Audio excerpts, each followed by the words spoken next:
ଶାବଳ ଭଙ୍ଗାରେ କାର୍ତ୍ତିକଙ୍କର ଧୁମଧାମରେ ପୂଜା ପାଳନ କରାଯାଉଛି। ଏ ହେଉଛି ଶାବଳ ଭଙ୍ଗାର ଏକ ମଣ୍ଡପ। ଯଦି କହିବା ଶାବଳ ଭଙ୍ଗାରେ 5ଟି ମଣ୍ଡପରେ ବାବା କାର୍ତ୍ତିକ ପୂଜା ପାଉଥିବା ବେଳେ ଆମେ ବର୍ତ୍ତମାନ ରହିଛୁ ଶାବଳ ଭଙ୍ଗାର ଯେଉଁ ମଣ୍ଡପ ରହିଛି ଗ୍ରୀନ୍ ମୁନଷ୍ଟର ୟୁଥ୍ କ୍ଲବ ପାଖରେ ରହିଛୁ ଏବଂ ଆମ ସହିତ ମୁନଷ୍ଟରର ଯେଉଁ କାର୍ଯ୍ୟକର୍ତ୍ତା ମାନେ ରହିଛନ୍ତି ତାଙ୍କ ସହିତ ସିଧାସଳଖ ଆଲୋଚନା କରିବା କେତେ ବର୍ଷ ହେଲାଣି ଏଠି ପୂଜା କରୁଛନ୍ତି ଏବଂ କିଭଳି ଭାବେ ଆଜି ପୂଜା ଅର୍ଚ୍ଚନା କରିଛନ୍ତି। ଆପଣଙ୍କୁ ସ୍ୱାଗତ କରୁଛି ଆମ ଚ୍ୟାନେଲକୁ। କ'ଣ କହିବେ ଆପଣଙ୍କ ନାଁ ପ୍ରଥମେ? ମୋ ନାଁ ଭ୍ରମର ସାହୁ। ମୁଁ ଗ୍ରୀନ୍ ମନଷ୍ଟର ୟୁଥ୍ କ୍ଲବ୍ର ଉପଦେଷ୍ଟା।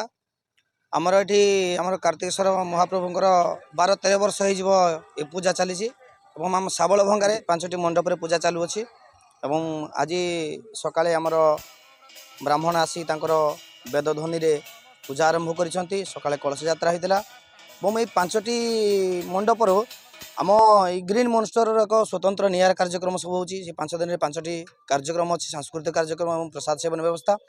ଆଉ ଏଠି ଆମର ଗ୍ରୀନ୍ ମନଷ୍ଟପରେ ଗୋଟେ ସମ୍ପୂର୍ଣ୍ଣ ନିଆରା ଆମର ଯେଉଁ 5ଟି ମଣ୍ଡପ ଅଛି, 5ଟି ମଣ୍ଡପରୁ ଆମର ଏଠି ଗୋଟେ ଭାଇଚାରା, ଆମର ହିନ୍ଦୁ ଏବଂ ମୁସଲମାନ ଉଭୟ ମିଶିକରି ପ୍ରଭୁ କାର୍ତ୍ତିକେଶ୍ୱର ପୂଜା ଚାଲିଛି। ଏ ଆମର ଅଛନ୍ତି ଆମର ମୁସଲମାନ ଭାଇ ଆମର ରମଜାନ ଖାଁ, ସେ ବି ଆମକୁ ବହୁତ ସାହାଯ୍ୟ ସହଯୋଗ କରୁଛନ୍ତି। ସିଦ୍ଦିକ ଖାଁ, ସେମାନେ ଆମର ହିନ୍ଦୁ ଏବଂ ମୁସଲମାନ, ସେମାନେ ଆମର ଏଠି କିଛି ଭେଦଭାବ ନାହିଁ, ସମସ୍ତେ ଆମ ଅତି ଆନନ୍ଦର ସହିତ ପୂଜା କରୁଅଛୁ। ଆମର ଏଠି 13-14 ବର୍ଷ ହେଇଯିବ ଆମ କାର୍ତ୍ତିକେଶ୍ୱର ପୂଜା କରୁଛୁ। ଆମର 2 ତାରିଖ ଦିନେ ପ୍ରସାଦ ସେବନ ବ୍ୟବସ୍ଥା ଅଛି ଏବଂ ଠାକୁରଙ୍କର ସେଦିନ ଭସାଣୀ କାର୍ଯ୍ୟକ୍ରମ ଅଛି। ଆମର ନାମ ସଂକୀର୍ତ୍ତନ ଏବଂ ପ୍ରସାଦ ସେବନ ଏବଂ ବିଭିନ୍ନ ସାଂସ୍କୃତିକ କାର୍ଯ୍ୟକ୍ରମ ମଧ୍ୟ ହେବ।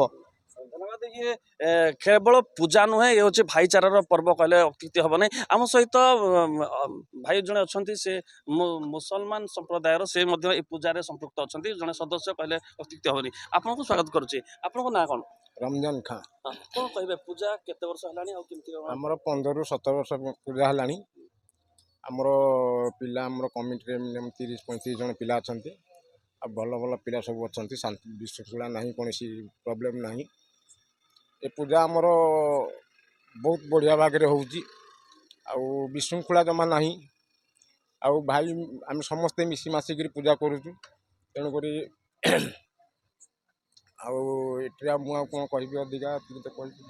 ଠିକ୍ ଅଛି। ଏ ଯେଉଁ ପୂଜା କରୁଛନ୍ତି କେମିତି କ'ଣ ଲାଗୁଛି, ଯେହେତୁ ହିନ୍ଦୁ ଆଉ ମୁସଲମାନ ମିଶିକି କରୁଛନ୍ତି, କେମିତି ଲାଗେ ଆପଣଙ୍କୁ?